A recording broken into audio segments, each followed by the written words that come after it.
안녕하세요, 여러분. 동양밀수사 제5주차입니다. 이번 주에는 진대와 한대의 미술에 대해서 살펴볼 예정인데요.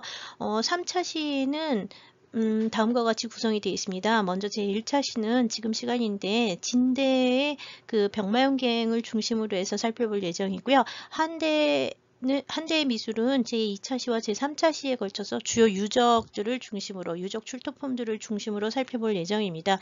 진대와 한대의 미술에 대해서는 최근에 고고학적 성과가 너무 많기 때문에 사실 이 3시간으로 끝내기에는 너무 부족한 시간이긴 합니다.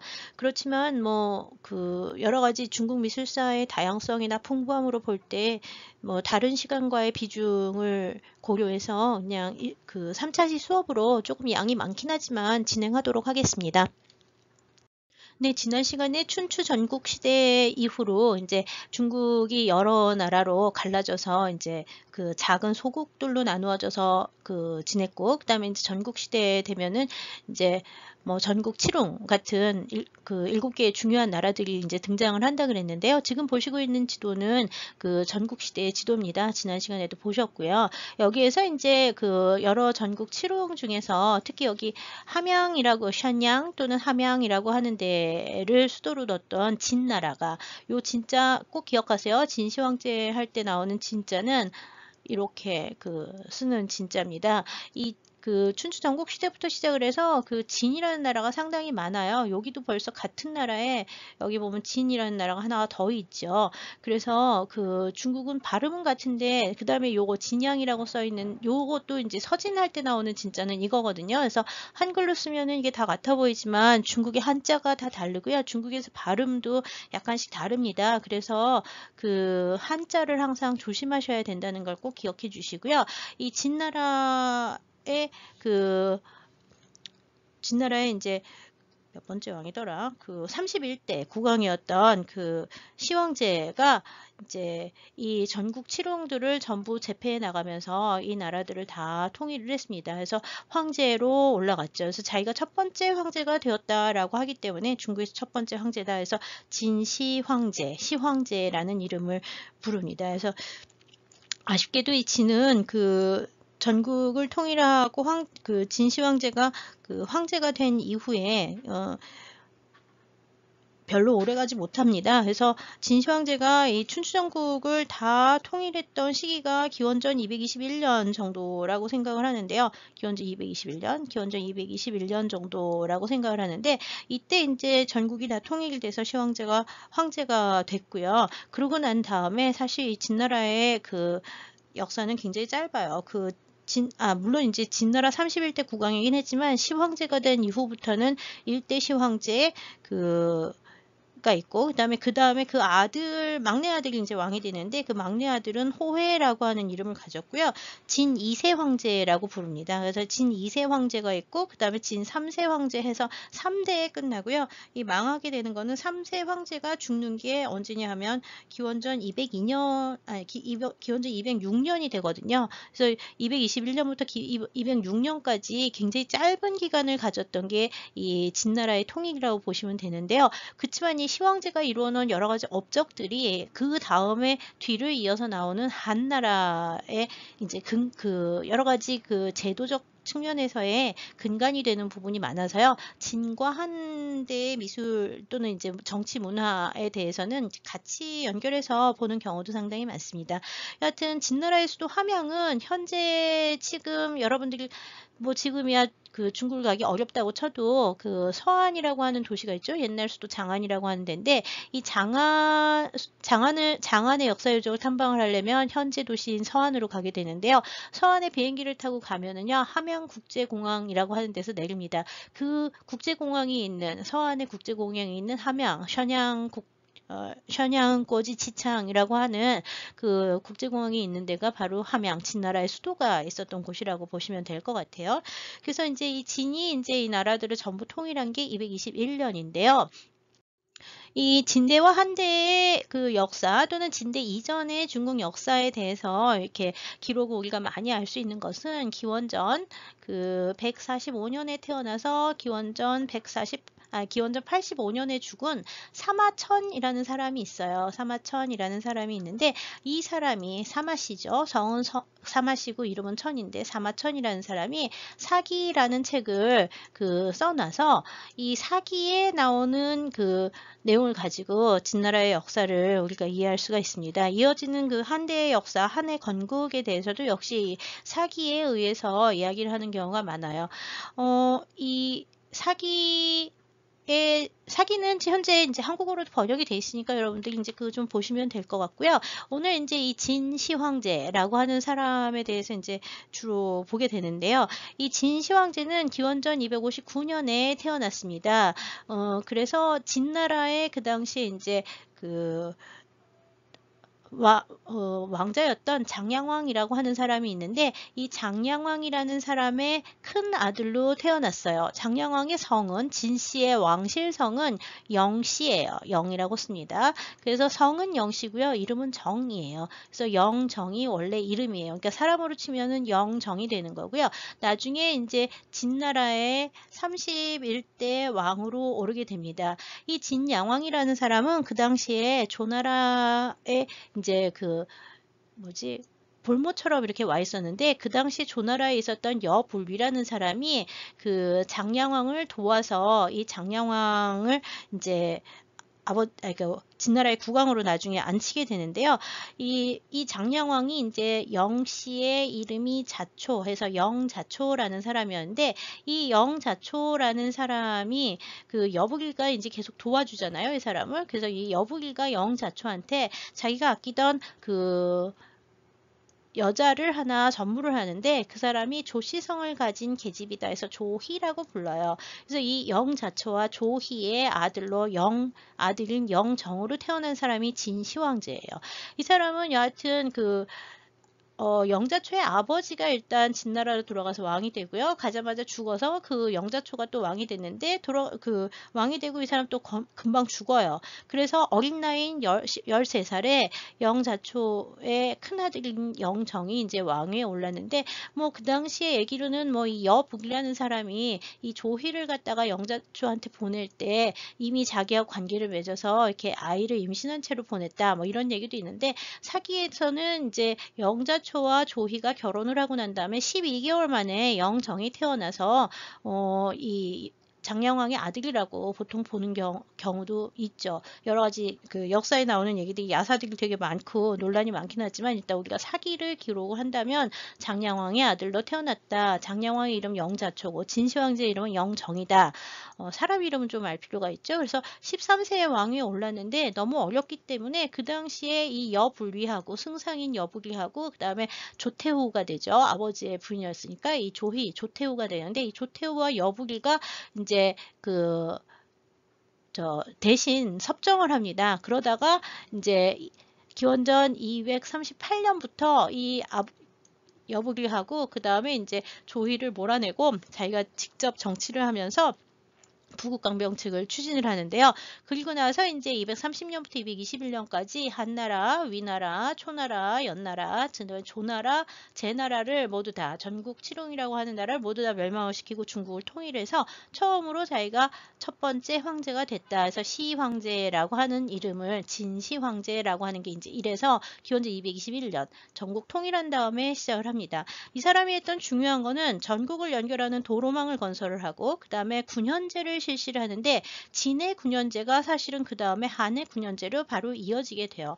그 다음에 전국 각지에서 각각 문자와 화폐와 도량은 다 다르게 썼는데 이제 통일국가에서는 이런 게 다 힘들다 해서 이 도량형과 문자를 통일을 하는 정말 엄청난 일을 합니다. 이때 도량형과 문자 화폐 를 다 통일을 시켰기 때문에 결국 이것이 역시 또 한대의 부를 가져오게 되죠. 한나라가 이제 이것 때문에 굉장히 나라를 통치하기가 좋아졌는데요. 뭐 진시황제가 폭정을 했다 뭐 이런 얘기를 많이 하는데 그 폭정을 할 때 제일 큰일 중에 하나가 뭐냐면 이 분서갱유라고 하는 겁니다.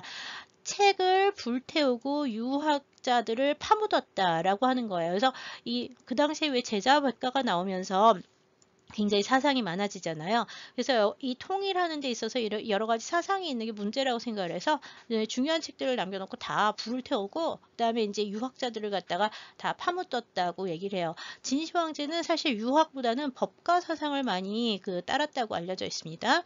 그다음에 이제 진시 황제는 북방의 유목민족들과의 전쟁이나 방어를 위해서 만리장성을 처음 건설했다고 알려져 있고요. 살아있을 때부터 아방궁과 여산의 자기의 수릉, 능묘를 건설하기 시작했다고 알려져 있습니다.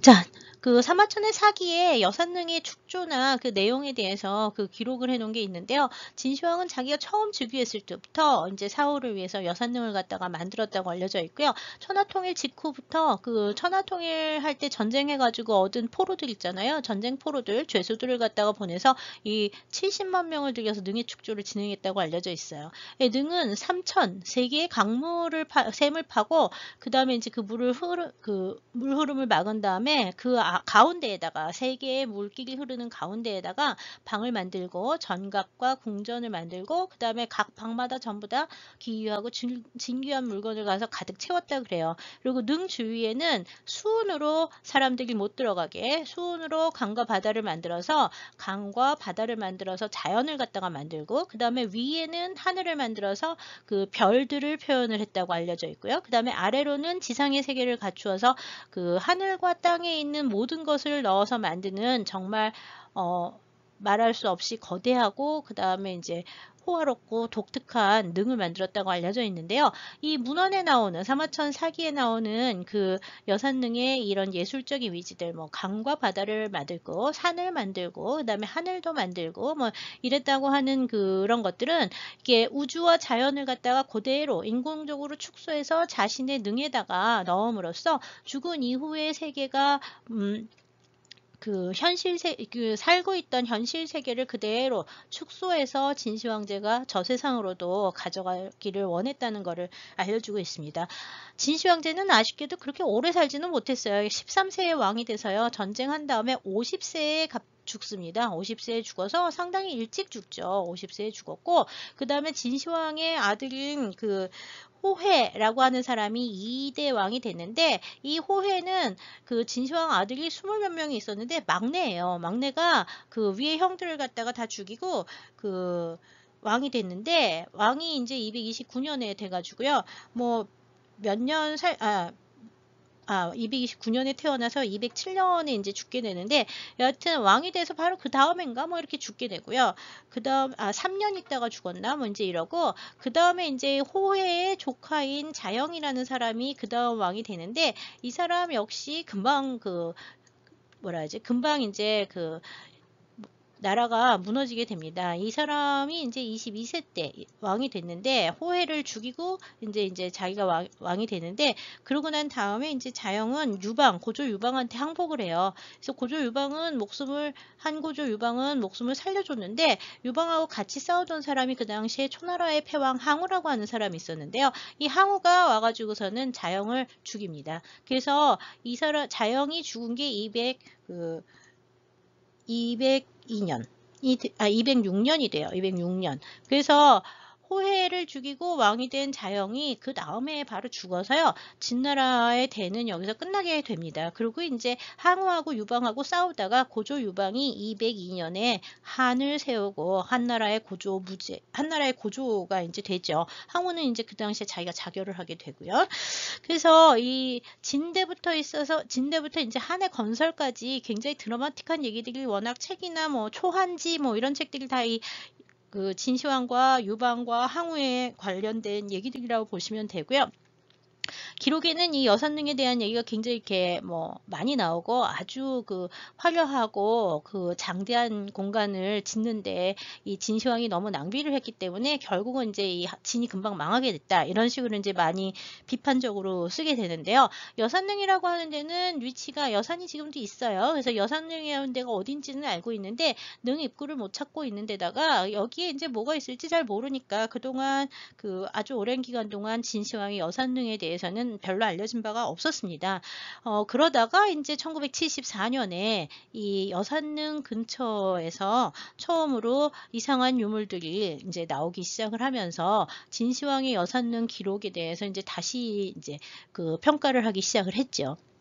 현재 이제 여러분들이 서안에 가시면 서안에서 제일 유명한 역사 유적지, 그 다음에 제일 들어가기 비싼, 값비싼 역사 유적지가 이 병마용갱, 병마용 박물관이라고 하는 데인데요. 병마용 박물관.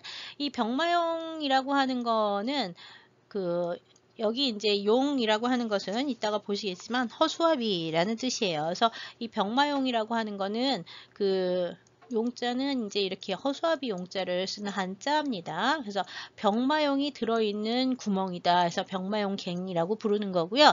이 병마용갱은 있는지도 몰랐다가 1974년에 그 당시에 너무 날씨가 가물어가지고 이제 우물을 파려고 하던 한 시골 농부가 우물을 파러 들어갔더니 우물을 파던 땅 속에 사람같이 생긴 이상한 것들이 잔뜩 있는 구덩이를 발견을 한 거예요. 그래서 이거를 나라에다가 신고를 해가지고 와서 조사를 하기 시작을 했는데 처음에는 이게 한두 개인 줄 알았는데 파다 보니까 끊임없이 계속 나와가지고 그 일대 유적지를 전부 다 그 땅을 갖다가 전부 수거를 해가지고 발굴 조사를 대대적으로 해본 결과 진나라 때의 그 진시황릉의 아마 배장갱이었을 것이라고 추정을 하기 시작을 했어요. 1974년에 처음 발굴이 됐고요. 1979년에 발굴 시작한 지 5년 뒤에 병마용 박물관이라고 하는 거를 신축을 해서 1호갱을 개방하기 시작을 했습니다. 지금은 1호갱, 3호갱 지나서 엄청나게 많이 더 발굴이 되고 있습니다. 조금 이따가 슬라이드 보시면요. 1호갱부터 3호갱까지 대충 보시게 될 텐데 1호갱은 동서 239m, 남북 60m에 도형이 6천여 개 정도 발견이 됐고요. 안에서 전차가 40량이 나왔습니다. 그 다음에 2호갱은 도형이 좀 적게 나왔는데 그 대신 전차가 훨씬 더 많이 나왔고요. 89량. 그 다음에 3호갱의 경우에는 전혀 다른 종류인데 금동제 전차와 도용들하고 일부 고위 관리로 보이는 사람들이 이제 발굴이 돼서요. 지금 진나라의 부대 배치 순서대로 맨 앞에 보병부대부터 시작을 해가지고요. 전차부대, 그 다음에 이제 상위 무관들이 있는 데가 3호갱일 거라고 추정을 하고 있습니다. 그 다음에 1980년에는 진시황북로 분구의 서쪽에서 또 이상한 동마차갱이 이제 발견이 됐고요. 최근에는 숫자는 잘 모르겠는데 계속 발굴해 가면서 현재는 지금 정원 정도까지 들어간 거라고 추정을 하고 있어요. 정원을 갖추는 정원수 남자들이 이제 나오고요. 그 다음에 이제 이 정원에 연못 같은 게 있어서 연못에서 놀던 오리, 백조, 이런 물새 있죠. 그런 물새를 청동으로 만든 이런 물새들 같은 것도 이제 출토되고 있어서 상당히 이제 다양한 종류의 도용들이 발견이 되고 있습니다. 도용만 나오는 건 아니고 청동용 같은 것들도 나와요.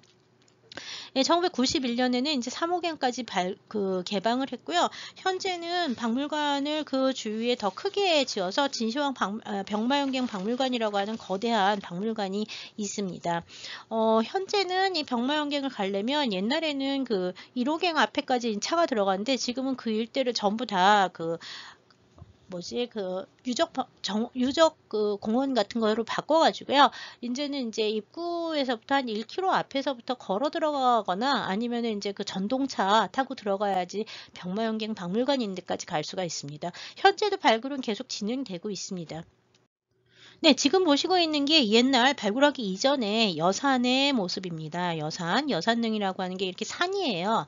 산 전체가 여산이기 때문에 이 여산에 능이 어디 있는지 이제 상상을 못 했는데요. 최근에는 이 여산릉, 이 진시황릉 병마용갱이라고 하는 거는 여기 보시면 이게 여산이라고 친다면 여기 보이는 게 병마용갱 1호, 2호, 3호분이에요. 예, 3호갱이에요. 그 다음에 이제 그래서 지금 보시는 이 거리가 약 한 2km, 여기 여산릉 정상부터 시작해서는 약 2km 정도 떨어져 있고요. 요게 지금 120몇 킬로, 이렇게, 120몇 미터,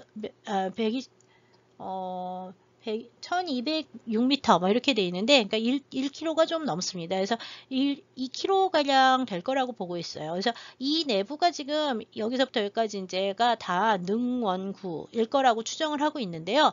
이 안으로 얼만큼 있는지 잘 모르지만 몇 년 전에 여기 근처를 지질 탐사해 본 결과, 지질 탐사에서 이 여산 주변에서 지하에 그 수은이, 아까 왜 수은으로 강과 바다를 만들었다 했잖아요. 근데 수은으로 이렇게 강력하게 수은이 엄청나게 그 지질 탐사에서 많이 있다고 알려진 데가 확인이 돼서 아마 그 일대가 그 능원구일 거라고 추정을 하고 있어요. 이 밑에 정도에 있다고 이제 알려져 있고요. 그 이제 여기서부터 지금 발굴을 해서 아까 요만큼 1호갱 발굴하는데 5년 걸렸다 그랬죠. 1호갱 발굴해서 개방하는데 5년 걸렸고, 그 1974년부터 발굴을 해가지고 1974년부터 1991년에 여기 이제 여기 3호갱이거든요. 3호갱 1991년에 그 개방을 했으니까 요만큼 발굴을 하는데 거의 74년부터 91년까지 한 10몇 년 이상 걸린 거잖아요. 1년에 뭐 200m씩 뭐 이렇게 가기 때문에 이거를 다 가려면 여기까지 발굴을 해서 지금 속도로 나가면, 이 일대를 발굴해서 나가면 한 200년은 걸릴 거라고 얘기를 하는 중이에요. 네, 여산능은 지금 현재 요 능원의 구역, 네모난 방형 구역을 갖다가 정비를 해서 능박물관으로 만들어서요, 이 산 위까지 올라갈 수 있게 만들어 놨습니다. 그래서 아까 사진하고는 많이 달라졌죠. 지금 이제 여산능 박물관, 여산능이라고 하는 데 가보면 입장료 받고 올라가서 이제 이 능 꼭대기로 올라오는데 아무것도 볼 거는 없습니다. 그냥 아, 이런 데가 여산능이구나 하는 거 정도 알 수 있을 뿐인 거죠. 지금 보시고 있는 것이 이제 병마용갱에서 1호분 보시고 있는 거고요. 이제 여기 2호분 보고 있는 1호갱, 2호갱을 보고 있는데요. 여기 1호갱에서는 아까 6천여 점의 도용들이 나왔다 그랬는데 처음 발굴한 데가 이 1호갱 근처였을 거라고 알려져 있고요. 이 도용들은 그냥 막연하게 놓이는 것이 아니라 맨 앞에 전차 부대를 놓고 있고요. 그 다음에 이제 뒤로 이제 그 보병들이 이제 쭉 서가지고 일반 보병들이 서여서 대열을 이루어서 만들고 있어서요. 진대의 군법에 따라서 편성이 된 그 보병부대라고 추정을 하고 있습니다. 그러니까 이 보병부대 같은 경우에는 그 진시황릉을 수호하는 제일 앞에 있었던 그 병사들이라고 보고 있죠. 그래서 이 병사부대부터 시작을 해서 이제 안쪽으로 들어가면서 뭐 황실의 정원이라든지 뭐 아니면 아직은 내군까지 못 들어갔고 지금 현재는 정원 정도까지 발굴이 된 상태라고 보고 있습니다. 발굴 보고서가 최근에도 계속 나오고 있는데요. 저도 뭐 최근 보고서는 많이 보지 못했고요. 그 다음에 이제 최근 나오는 보고서들은 1호갱부터 3호갱까지 발굴하면서 나왔던 그 여러 가지 유물들의 분석 보고서들도 많이 나오고 있습니다. 네, 지금 보시고 있는 것이 이제 병마용의 이 1호갱을 보시고 있는 건데요. 여기 보시면 수많은 사람들이 있죠. 이 그 도용들은 높이가 이제 하나의 도용이 그 180m 정도, 170에서 180cm 정도 돼서 등신대의 사람입니다. 그러니까 여기 보면 6,000개가 나왔다는 얘기는 6,000명 정도가 있다고 보시면 되는 거고요. 이 도용들은 하나같이 다 손으로 만들었기 때문에 하나하나 다 손으로 만들어서 전부 얼굴이 달라요. 얼굴도 다르고 그 다음에 머리 모양도 다 다릅니다. 그리고 이 사람들이 손에 이제 쇠뇌라고 하는 그 청동제 쇠뇌나 아니면 화살촉이나 뭐 이런 청동제 무기들이 이제 확인이 되는데요. 여기서 나오는 쇠뇌나 화살촉 같은 경우에는 이게 절사자를 써서 시자로 읽는데 시, 공 이라고 하는 명문을 가진 이 청동제 무기들이 좀 발견이 되고 있어요. 그래서 아마 이 시공이라고 하는 거는 진나라의 아마 정부에 속했던, 진나라 황실에 속했던 청동기 제작 공방의 이름이 시공이었을 거라고 추정을 하고 있고요. 여기서 나온 유물들은 그러니까 이 도용뿐만 아니라 이런 청동제 그 무기들 같은 것들도 상당히 많이 나온 편이에요. 그리고 이제 이 청동제 도용들을 갖다가 발굴하는 모습을 보면은요. 지금 보시는 건 이제 또 다른 그 세부 1호갱의 모습을 보셨고요. 발굴하는 장면들을 이렇게 보시면 지금도 가면은 일부 갱도에서는 발굴을 하고 있는데요. 저기 보시면 이쪽에 이제 북쪽 가구 같은 불에 탄 가구 같은 흔적들이 있어서 이제 지금도 가면 이제 요 부분들이 남아있긴 한데, 안에서 지금 여기도 보시면 아직도 다 안 발굴된 부분들이 상당히 많습니다. 그 다음에 지금 여기 보시면 그 도용이라고 하는 게 속이 비었다는 걸 알 수 있습니다. 이거는 도용이라고 부르는데, 도용, 흙으로 만들고 불에 구워서 만든 테라코타에 해당을 해요. 그러니까 이건 전부 다 하나하나 흙으로 빚어서 만들고, 그 다음에 그걸 갖다가 불에다 다 구웠기 때문에 도기질이라고 보시면 되고요. 도질이고, 그 다음에 하나하나가 사람마다 다 따로따로 만들었기 때문에 이게 수작업으로 전부 손으로 이제 만들어서 이제 제작을 했었다고 알려져 있고요. 얼굴이 지금 여기서만 봐도 요 사람 얼굴이랑 이 사람 얼굴이랑 이 사람 얼굴이 다르잖아요. 그냥 금방 봐도 사람이 굉장히 생생하게 보일 정도로 다르게 생겨서 아마 하나하나 그 얼굴을 보고, 진짜 사람의 얼굴을 보고 이걸 갖다가 도공들이 만들었을 거라고 추정을 하고 있어요. 그 다음에 여기도 보면 속이 이렇게 비었는데 이 머리만 이렇게 빠져나가는 경우가 종종 있어서요. 아마 몸 따로 만들고 머리 따로 만들어서 꽂았다고 생각을 하고 있습니다. 여기는 지금 보면은 그 갑옷을 입은 사람들이 나오고 있는데요. 갑옷의 그 형태들도 이 신분에 따라서 옷이 조금씩 다 다르게 표현이 되어 있고요. 제일 다른 거는 이 머리 형태가 그 족속에 따라서 이 진시황의 군대들은 기록에 의하면 전국 각지의 모든 그 종족들을 모아서 군대를 편성했다고 알려져 있는데, 그 종족별로 다른 머리 묶은 형태라든지 이런 것들이 확인이 되는 경우가 많습니다. 그래서 중국의 여러 종족들의 얼굴 모습이나 머리 모습 같은 것들을 연구를 할 때도 이제 이 도용들을 인용해서 연구하는 경우가 상당히 많습니다. 1974년에 처음 발굴된 이 병마용의 경우에는 처음 발굴하고 1974년에 발굴을 하고 난 다음에 1980년대 정도까지, 또는 1980년대에서 1990년대까지 서방 세계나 다른 중국 사람들조차도 과연 이거를 누가 만들었을까, 어느 시대냐, 뭐 이거에 대해서 논란이 굉장히 많았었고요. 그 다음에 이제 진짜로 이게 중국에 맞느냐, 처음에 한두 개 나왔을 때는 이거 다른 나라에서 서양에서 들어간 게 아니냐, 뭐 이런 얘기도 했는데요. 지금은 2010 몇 년이에요.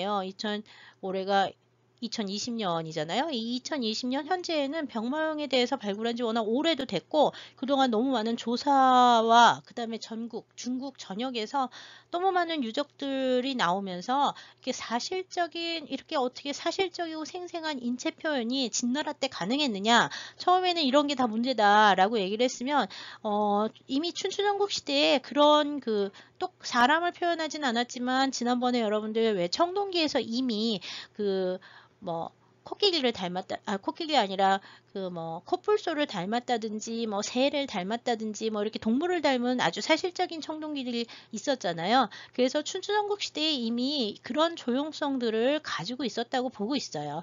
그 다음에 이제 지금 수량이 너무너무 어마어마하게 나오는 데다가 중국이 명문, 아까 사공이라든지 그런 명문들을 가진 얘들이 몇 개 확인이 되면서 지금은 이제 이것들이 전부 다 중국의 중앙공방에서, 진나라의 중앙공방에서 만났을 거라고 보고 있고요. 일부 도용 중에는 궁득이나 궁계라고 하는 인장이 찍혀 있는 도용들이 확인이 돼서, 궁자가 이제 궁전할 때 궁자잖아요. 그래서 아마 왕궁에 소속된 장인들이 이것들을 만들었을 거라고 추정을 하고 있어요. 그 다음에 이제 1호갱이 처음 발굴됐을 때는 대부분의 경우에 이렇게 아무 색깔이 없는, 지금 이렇게 거의 흙으로만 빚어서 만든, 흑색으로 만든 도용들이 발굴이 돼서 채색이 되어 있었다는 걸 몰랐는데, 2000년대에 들어오면서부터 뒤에서 나오는 도용들 중에서 지금 보시는 것처럼 이렇게 완전히 채색을 한 얘들이 확인이 되고 있어서, 아마 1호갱은 왜인지는 모르겠지만 이렇게 불이 나가지고 한번 탔던 적들이 있거든요. 그래서 불이 나면서 이 채색들이 다 사라진 거라고 보고 있고요. 여기 이제 현재 나오는 도용들은 이렇게 채색을 한 것들이 워낙 많이 나오고 있는데, 이 채색에 보면 얼굴은 분홍색으로 되어 있고, 손은 흰색을 칠했고, 옷은 검은색과 그 다음에 이제 이 적색, 해서 왜 칠기 갑옷, 같은 것들하고 이제 비슷한 형태로 보이잖아요. 그래서 이 칠을 했던 갑옷을 입은 모습을 갖다 표현한 그 흑칠과 주칠을 한 갑옷을 입었었다는 걸 알 수가 있는데 얼굴의 경우에도 뭐 입술도 약간 붉은색이 돌고요. 그 다음에 뺨도 약간 분홍색이 돌면서 살색으로 칠해놓은 그 도용들이 확인이 되고 있어요. 그래서 원래는 전부 다 이렇게 채색을 했었을 거라고 추정을 하고 있습니다.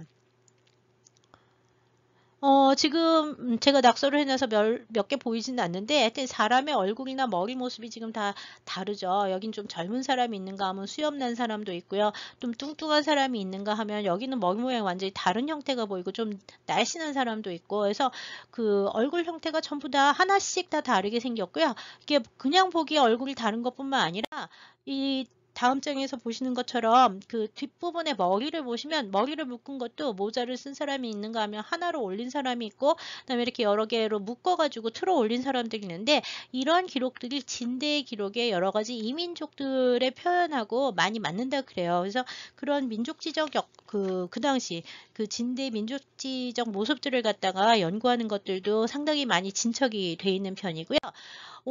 옷도 복식이 그 일부 그 평민으로 보이는 사람들은 갑옷을 입지 않습니다. 갑옷을 입고 나오는 사람들은 좀 높은 사람들이고요. 대부분 사람들은 옷을 갖다가 그냥 평복을 입고 나오는 사람들도 많은 편이에요. 지금 보시는 것처럼 머리를 이렇게 복잡하게 따은 사람이 있는가 하면 위로 올려서 묶은 사람들이 있고요.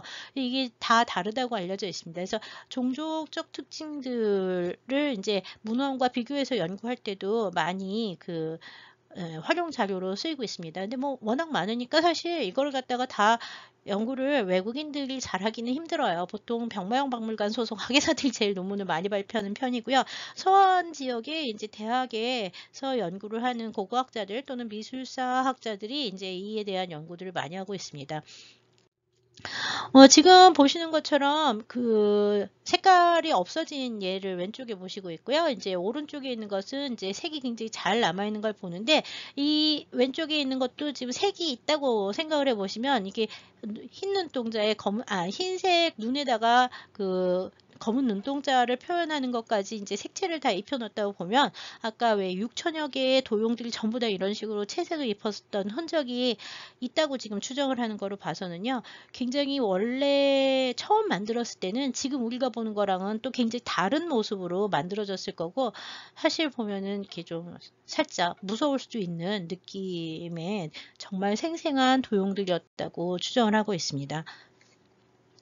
네, 아까 보신 것처럼 이렇게 채색을 한 도용들이 이제 나오면서 처음에는 한두 개 정도 나와서 이게 진짜 채색이냐 아니냐에 대해서 논란이 많지만 최근에는 자료가 훨씬 더 많이 나왔기 때문에 이 안료들을 갖다가 화학 분석에 의해서 성분이 뭐 이거는 주사고 이거는 납이고 뭐 이제 이런 성분들이 많이 밝혀졌어요. 그래서 그 안료의 성분을 밝혀서 지금 복원을 하는 그 디지털로 복원을 하거나 뭐 이런 그 작업들을 상당히 많이 진행을 하고 있는데요.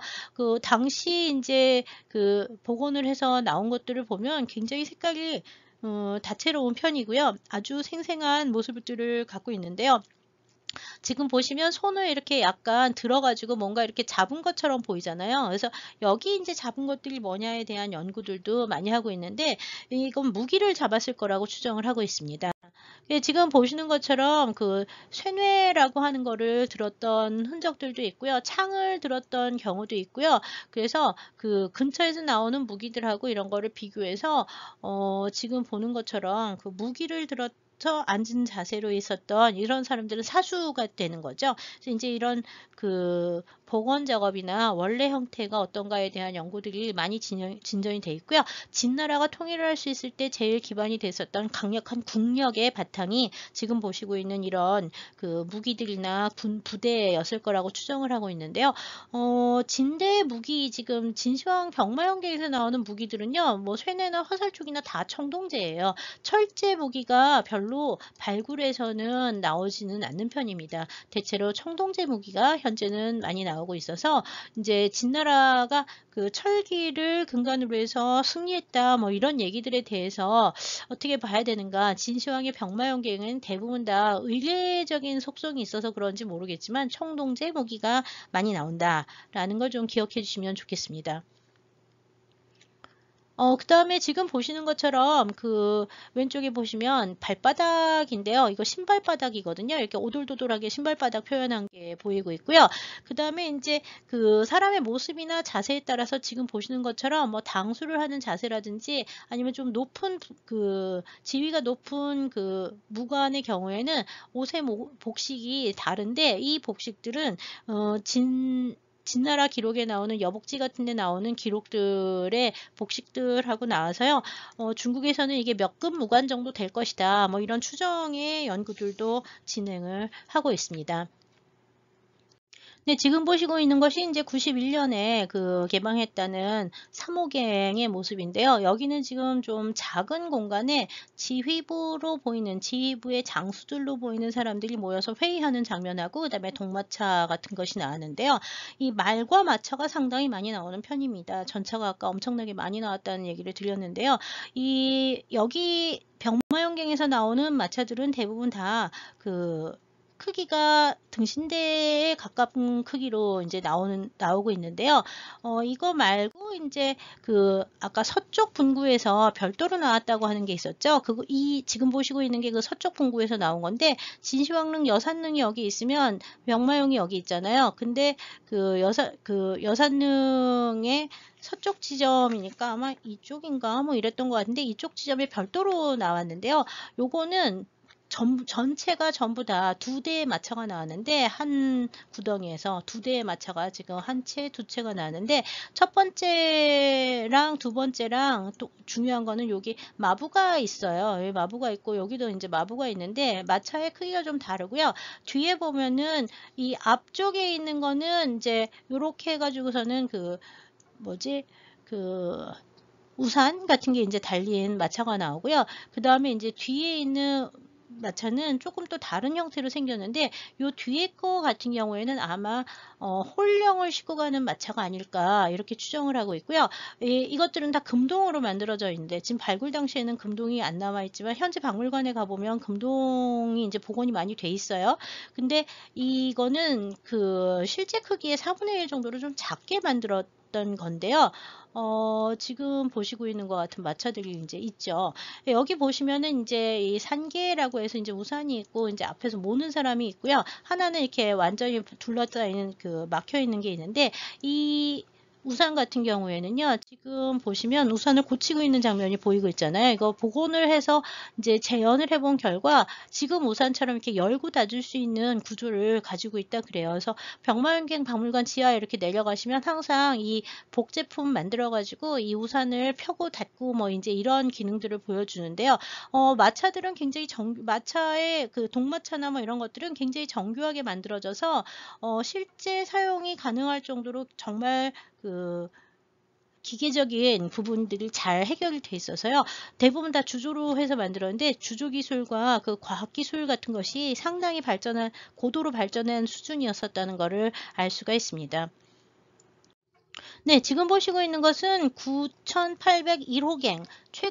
이거는 2000년대 들어와서 발굴이 됐어요. 주로 2000년대 초반, 중반 정도에 이제 발굴이 됐고요. 9801호갱은 아마 보고서도 나온 거로 알고 있는데요. 여기서 이제 지금 보시는 것처럼 찰갑이라고 하는 게 이제 나왔는데요.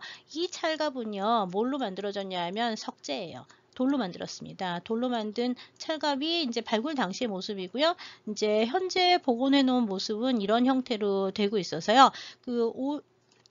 복원은 당연히 나와 있는 출토품이라든지 아니면 아까 도용들에 나오는 찰갑의 편들을 가지고 찰갑의 표현 모습을 가지고 이제 복원을 한 건데, 이런 석재 찰갑들이 이제 여러 점이 출토가 됐고요. 이 9801호갱을 비롯해서 그 주변에 있었던 여러 가지 이제 새로운 유적들에서는 진시황 병마용경 안에 이렇게 많아요. 유적이 계속 발굴되고 있기 때문에 여기 이제 가서 보시면 최근에 나온 거는 지금 차력사라고 알려져 있는, 차력사라고 하는 거는 옛날에 차력 뭔지 아세요? 왜 배 치면 이렇게 튀어나고 뭐 이러는 사람들 있잖아요. 차력사로 보이는 사람인데, 이 사람들 일종의 서커스 하는 사람이나 고개 하는 사람들이라고 이제 보시면 돼. 그 사람 얼굴은 나오진 않았지만 이렇게 서커스나 기회라고 하는 기회를 하는 사람들로 보이는 이렇게 옷은 나시네. 그 다음에 이제 바지 같은 것만 입었고요. 배가 이제 이렇게 불룩 나오고 이래서 차력사를 이제 보고 있는데 얼굴이 없어졌어요. 얼굴은 왜 발굴이 안 됐는지 잘 모르겠는데 이건 아마 이제 이 부분들이 다 이렇게 원래 깨져 있었던 것들을 갖다가 붙이면서 나온 거라서 얼굴편을 제대로 못 찾았는지 남아있진 않습니다. 여기 뭐 앞으로 또 이제 어느 날 갑자기 복원을 해보니까 이게 얼굴이더라 하고 나올 수도 있는데요. 지금 보다시피 이렇게 가슴의 표현이라든지 배의 표현, 그다음에 손의 근육 표현들, 다리의 근육 표현들이 상당히 사실적이고 사실적이고 아주 생생하게 묘사가 되어 있고요. 뭐 지금 표현을 해도 이렇게 잘 표현하지 못할 만큼 이렇게 실제감을 살려서 표현한 조형 양식들을 보여주고 있어서 아마 중국 미술사에서 이렇게 생생하고 사실적인 미술감을 보여주는 건 이 진대가 가장 먼저이고 거의 유일하지 않을까라고 보고 있습니다.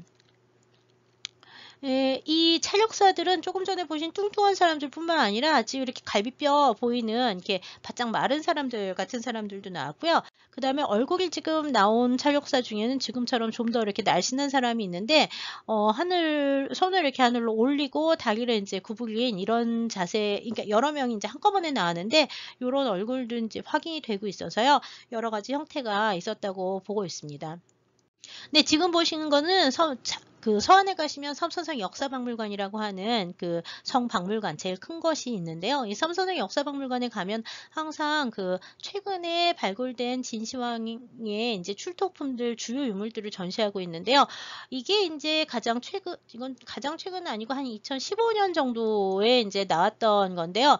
여기 보시면 여기 애매한 그림이 보이기는 하는데 요렇게 물기를 만들고 물오리 하고요. 그다음에 물오리 떼들을 갖다가 표현을 했고 끝에 이제 정원사 이게 왜 정원을 가꾸는 사람 있잖아요. 가드닝하는 정원사의 모습들이 이제 도용으로 나오고 있습니다. 근데 여기 보이는 이 오리들은 한두 개가 처음에는 처음에 2000년대 초반에 갔을 때만 해도 뭐 오리가 한 4마리가 나왔어요 이러더니 요즘 오리가 되게 많이 나왔어요 이러더라고요. 오리가 너무너무 많이 나왔고 사이즈도 상당히 커서 뭐 한 높이가 90cm 뭐 이렇게 되는 오리들이 이건 청동제예요. 그래서 청동제 오리들이 이제 최근에 나왔습니다. 아직까지 이제 안 나온 거는 지금 이제 여기가 정원이라고 보면 후원이나 앞마당 정도 될 거 아니에요. 그래서 궁이 있고 부대가 있고 그 다음에 이제 어디쯤인지 잘 모르지만 이제 정원 부분이 지금 발굴되고 있습니다. 그래서 동목이 나오고 있고요. 지금 보는 것처럼 오리를 비롯한 동목이라든지 정원사라든지 그 다음에 아까 차력사 같이 이렇게 서커스 하는 사람들이 이제 요 주변에서 나오고 있고요. 아직 하나도 안 나온 거는 여성은 하나도 나오지 않았어요. 여성은 하나도 안 나와서 이 여성들은 없는 게 아니냐라고 얘기를 하는데 사람들 없다고 얘기를 하기는 너무 빠른 게 아직 여기서부터 1km는 더 들어가야지 궁성 안으로 들어갈 거라서 내궁 안에 여성들이 나올 거라고 추정을 하고 있는 중이에요. 그래서 지금 여기가 2km 정도 되는데 지금과 같은 발굴 속도로 가면은 약 100년에서 200년 정도 걸리니까 우기 생전에 이제 이 내궁을 볼 수 있는 기회가 없을 거 아니에요. 그래서 중국 내 고고학자들도 우기 생전에 내부를 봐야지 무슨 소리냐. 안부터 파자. 이 중간은 놔두고 그러는 사람들이 있는가 하면 무슨 소리냐. 천천히 파야 된다. 그래서 이제 계속 꾸준히 파서 나가는 게 중요하지 뭘 그렇게 급하게 이 안을 파야 되느냐 하고 이제 발굴을 하느냐 마느냐에 대해서 이제 논란이 되게 많아서 몇 년 전에 이제 여기를 지질 탐사를 해가지고 수온이 있는 지역을 찾았다고 얘기를 해요. 그래서 이 진시황 그다음에 이제 여기서 나오는 각종 무기들 중에서 최근에 나오는 것 중에는 뭐가 있냐면 철제 무기에 금이나 은 상감한 얘들이 또 확인이 되고 있어서요. 이제 철제 무기가 없는 게 아니라 그동안 이제 발굴해가지고 발표가 되지 않아서 몰랐었다는 것들이 확인이 되고 있습니다. 그래서 병마용갱은 일단 이제 진시황의 죽음이 210년이고요. 기원전 3세기가 되죠. 기원전 3세기 기원전 210년이 되고 210년이 되고 아마 그 즈음에 이제 물론 이제 수릉은 이 사람이 왕이 되고서부터 만들었다 그러니까 221년부터 약 한 10여 년 정도 아니 황제가 된 때부터 황제 238년에 이제 자기가 친정하면서부터 이제 만들었으니까 한 2, 30년을 만든 궁이라서 기원전 3세기에 그 진나라 황실의 그 여러 가지 그 국력의 최성기에 있을 때의 모습들을 병마용경을 통해서 알 수가 있다고 보고 있습니다. 이 진대의 수많은 이거는 이제 청동제 그 올이니까 청동제 용이 되는 거죠. 청동용이 되는 거고 아까는 그 사람들은 흙으로 만들었으니까 도용이잖아요. 그 흙으로 만든 허수아비, 청동으로 만든 허수아비, 동물 모양도 있고 사람 모양도 있고 그러는데 이 도용을 만드는 전통은 그 순장을 하는 대신 그 춘추 전국 시대부터 목용이라고 하는 걸 만들어 넣기 시작을 한다 그랬잖아요. 그 유교 특히 공자의 영향을 받으면서 그래서 목용을 갖다 제일 먼저 만들기 시작을 했는데 이 일반적으로 나오는 춘추전국 시대의 목용과 현재 그 진대의 도용 이 병마용경에 나오는 도용을 갖다 비교를 하면 너무나 예술적인 차이, 예술적 조형 능력이라든지 규모에 있어서 차이를 많이 보이고 있어서 진대 어떻게 이렇게 갑자기 이렇게 뛰어난 도용을 만들 수 있었느냐에 대해서 여러 가지 의문점이 많기는 해요. 그 이제 그 뒤를 이어서 한대 왕실의 무덤들을 보면은 한대에는 도용을 엄청나게 많이 만들긴 합니다. 그 한대 도용들도 숫자로 치면은 뭐 1000개, 2000개 이렇게씩 나오기는 하는데 한대 도용들은 이 진대 도용에 비하면 사이즈가 전부 다 엄청 작아져요. 아까 진대 도용이 대부분 170에서 180cm 정도, 사람 등신대 정도라고 얘기를 했잖아요. 근데 한대 도용들은 이게 커봐야 보통은 30cm에서 50cm 정도밖에 안 되거든요.